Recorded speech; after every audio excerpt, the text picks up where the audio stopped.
I the jerk for still loving my parent even though they have given up on me? I created this Reddit account just for this post because I need opinions on this situation from people who are not family and who can be unbiased. I am a 19-year-old male. I will try to keep this as short as I can and without getting into too much detail. When I was younger, maybe about 4 or 5 years old, my dad took me from my mom and won custody over me. As I was young, I did not really mind, but when I lived with my dad, he met my stepmom who hated me. This caused a rift between my dad and me. I have always idolized him and loved him more than anything, so I put up with it. However, she destroyed my family. She got my dad to stop speaking to his whole family, my family. Over the years, things got worse and worse, and my dad knew that but still kept choosing her over me. One day, after a massive argument, I decided to move back to my mom's place. I was 10 years old at that time. That was 9 years ago. I do love it here and love my mom. She has been so honest with me and got me back in touch with my dad's side of the family, who I really missed as I was close with them. I also have a lot of freedom here. Since getting back in touch with my family and living with my mom, I have found out some truths about my dad and realized he is not a good person. However, to me, when I was younger before he met my stepmom, he was the best dad possible. I thought of him as some kind of Superman. Over the 9 years at my mom's place, I have seen my dad on weekends, but that slowly stopped when I was about 16 years old. He started losing interest in me coming around to see him and my siblings. This is when I really started to think he did not care about me anymore. It feels like he cares more about his new family with my stepmom. Now moving on to my 18th birthday last year, my dad has not messaged me once since then. I have tried and tried to get in contact with him. It feels as though since I am now an adult, he has completely given up on me. Additionally, my sister does not even respond to me anymore. Maybe they have told her lies about me. My whole family hates him, not only for how he has treated me but them as well. I cannot help but really want to see him. I know that sounds bad, but after all he has done to me, my mom and my family, I still love him so much and want to be around him. I do not know what to do. This whole thing is making my mental health so bad. After my 18th birthday, I tried to harm myself over it. I have only just recently started to feel better until the last couple of days. I do not want to go through that depression again. I need help. Stop blaming your stepmom for your dad's actions. It's clear that your dad has been terrible, and it's important to fully acknowledge who he is and the harm he has caused. It's okay to love someone flawed, but don't make excuses for his inaction or poor choices. He had the responsibility to be there for you, and recognizing that can help you move forward. Am I the jerk for wanting my birthday to focus on me? Okay, so I have a milestone birthday coming up.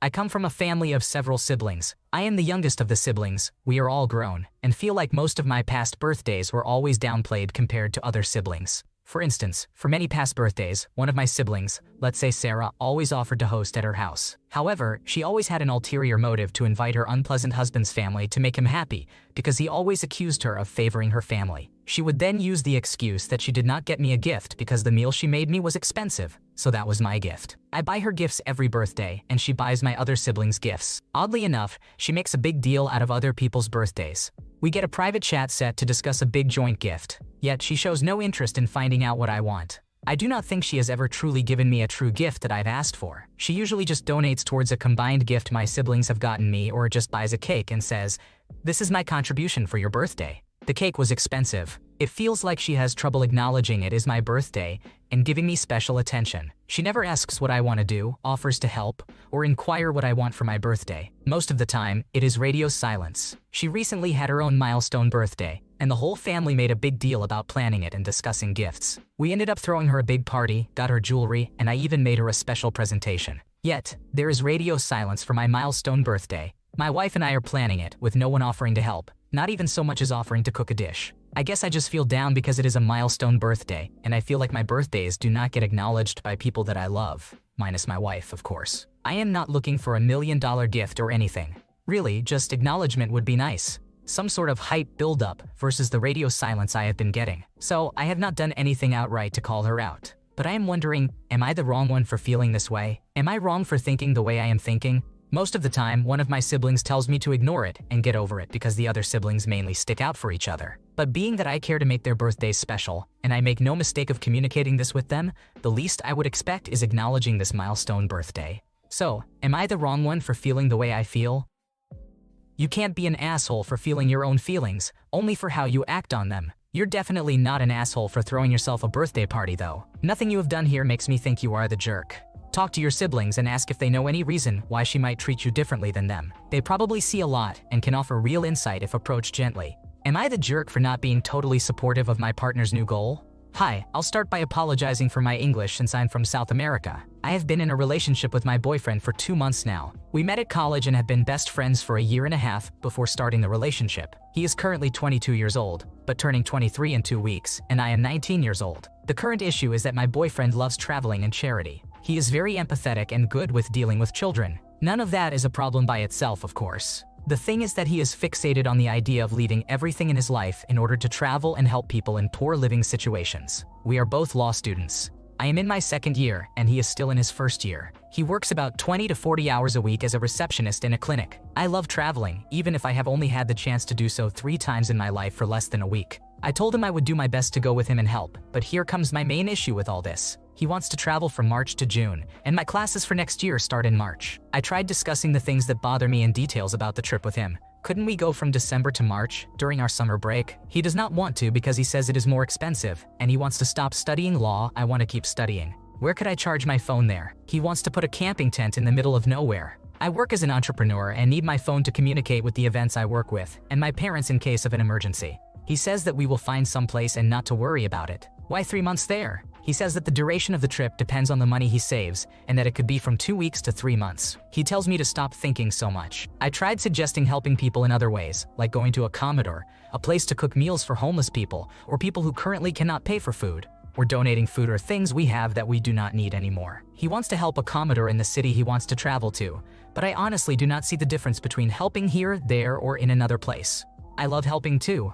I have donated food, toys, and clothes to local organizations many times, and I have donated money to a vegan community I adore that helps animals get out of abusive situations. I promote shelters that need money or have pets up for adoption. My problem is not with what my boyfriend wants to do on the trip. My problem is that he is not organized about how he is going to do it, and that he dismissed my only request of going in December or January instead of March. He says I make him feel guilty for making me drop my studies for a semester if I go with him in March, because he thinks it is not fair that I do that for him, and he is not doing anything for me. My solution was doing the trip earlier, and he dismissed it totally. I do not know what to do. Should I just wait until the end of the year to see if he gets to save the money for travel? Definitely don't drop your classes for him. His travel plans don't match your schedule, and it's way too early in the relationship to make such major changes. Let him travel and you focus on your studies. If the relationship is real, it will survive. You shouldn't let your education suffer just to chase a guy around the world after only a couple of months. Am I the jerk for telling my sibling they're dead to me? # background context. So I, 29-year-old female, have a younger brother, 23-year-old male, and we have been living in our parents' garage apartment for 3 years now. He does not work, nor does he pay the bills. He frequently brings his buddies over and trashes the entire house almost every weekend. I have a job. I pay the rent and the electric bill. I also pay half of the internet bill. I do most of the chores around the house as our parents cannot really do much. I also do most of the grocery shopping as my brother does not think he should because he does not work. # the story. I have a boyfriend, 28 years old. We are looking to get a place together with just the 2 of us. My brother hated the idea and decided to tell our mother about the whole situation. My brother, being the youngest, has always been a bit of a crybaby when it comes to not having things his way. He got upset and yelled at my mom about how he should not have to stay there while I move in with my boyfriend. My mother calmly told him that he can get himself a job and move out if he wants. They are not going to force him to stay there. She also said that he should not be having multiple people over because they cannot seem to clean up after themselves. I chimed in because I did not know what he was going to say next. I told him that he does not need to yell at mom because of what I choose to do, and that it is none of his business. He can go be a lazy man-child if he wants to. I'm going to do something for myself. He got so mad that he started kicking the chairs and screaming like a 4-year-old. Yes, a 23-year-old man screaming like a little child. My father got up from his recliner and told him that he can go stay a night or 2 with his buddies if he wants to act like a child about my mother simply trying to reason with him. And then my brother did the unthinkable. He tackled my father and started screaming at him, which is weird considering he has never done anything like that before. My mother was crying and yelling. My boyfriend pulled him off my father. I slapped my brother across the face and told him that he is now dead to me and that he is never to step foot on this property ever again. I even told him that I do not see him as my brother anymore. My father and my mother are reasonably shaken up. He called some of my family members to complain about me slapping him and saying that to him. Now I am getting mixed messages from both sides of my family. Some are calling me a terrible sister for ever doing that, and others are telling me I did the right thing. My boyfriend and I are now with my parents until they can calm down from this. I hope to never speak to him ever again. So, am I the antagonist? This post has been removed as it violates Rule 5, which prohibits any mention of violence in any context. Please review the rules and Rule 5 EQs in their entirety before attempting to resubmit your story. Remember, resubmitting without approval, even with edits, will lead to a ban with no exceptions. For alternative subreddits that may host this discussion, consider visiting r/finderdit.it. Am I the jerk for not cooking dinner? My husband, who is 27 years old, called it disrespectful when I, a 24-year-old female, did not cook dinner last night. For context, I am a stay-at-home mom of 2 children, and we just got a puppy. I am also trying to start an Etsy shop. Yesterday, I had to run errands and I sent out my first order. It was also National Dog Day, and I wanted to get the bandana from Dutch Bros for my dog, which was not going to be handed out until after 5 p.m. When I got home, my husband had just arrived and was already eating something before asking if I was making dinner. I often do not make dinner because he always finds a way to say it is gross when the children and I like it. He is also very particular about his protein and calorie intake.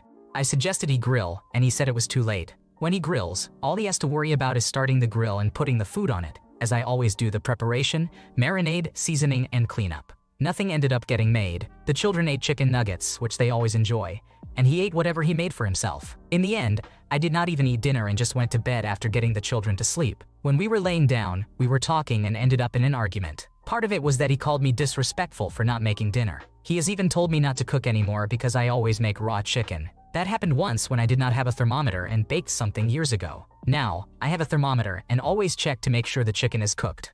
I am not a great cook by any means, but it is not bad. I just stick to basic things like rice, chicken, salmon, and pasta and make them in different ways to keep it fresh. I used to love cooking when we first got married, but now it is more of a chore than anything, and I hate it. He does not watch the children while I cook, nor does he help with cleanup. I end up cooking, and the house is destroyed by the time I am done because I am trying to juggle 2 toddlers and a dog and make sure nothing is burning. When I am done, I have to clean it all up, get the children to bed, and clean up the living room because no one else could sit and watch them. I no longer cook for my husband anymore.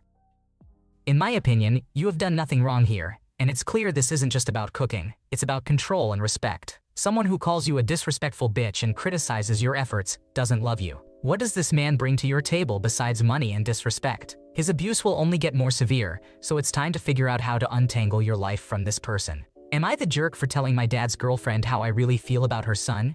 My parents are separated and my dad has been dating a new girlfriend for about 8 months. Recently, she moved in with her son, who is just a few months younger than me. I really do not like him. I have told my dad how I feel, but he moved them in anyway. Although this guy has not directly done anything to me, my younger brother has told me that he has seen him hit or kick my cat, which makes me dislike him even more. Since they have moved in, my relationship with my dad has gotten worse, mainly because of issues involving them. I often feel excluded from activities because it is always about what his girlfriend's son wants to do. My dad and his girlfriend seem to talk to him way more than they do to me. It hurts to live there half the time and feel ignored by everyone, but I have been keeping quiet and just tolerating it. It was my birthday a few days ago, and I asked my dad if we could spend the day together with just his girlfriend, without her son. He agreed, but when the day came, he mentioned in the car that her son would be joining us. At that point, I was tired of biting my tongue, so I said I did not want to go anymore. We ended up staying home and ordering food later, and he promised we would go out another day without him. The next day we went out, but I was feeling sad about the whole situation.